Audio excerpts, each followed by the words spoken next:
ବଦଳି ଯାଇଛି। କାଲି ଯେଉଁ ମା କଥା କଥାରେ ରାଗୁଥିଲା, ଆଜି ସେ ମା ଅଭିମାନନୀ ପାଲଟିଛି। ଦୁନିଆ ଯାକର ରାଗ ମୋ ବାପା ଉପରେ ସୁଯାଉଛି। ମୋତେ କଥା କହିଲା ବେଳେ ମୋ ମୁଡକୁ ଦେଖୁଛି। ମୋ ମା ଟିକେ ବଦଳି ଯାଇଛି। ଚୁଟି ମୋର ଥିଲା, ହେଲେ ସେ ଚୁଟିର ହକ୍ ତାର ଥିଲା। ମେଞ୍ଚାଇ ତେଲକୁ ଲଗାଇ ବାଉଁଆ ସୁତାନୀରେ ସେ ପାରି ମୁଣ୍ଡ କୁଣ୍ଡାଉଥିଲା। ଚୁଟି ତ ନୁହେଁ, ଛୁଇଁ ବିଡ଼ା।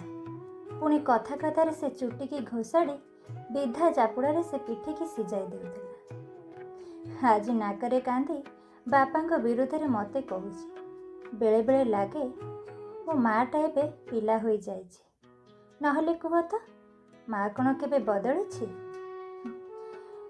ମୋ କଥା, ମୋ କାମ, ମୋ ଚାଲିଚଳଣିକୁ ଆଜି ଯାଏ ଖୁଣି ଆସୁଥିବା ମୋ ମାଆକୁ ଆଜି ମୋର ସବୁ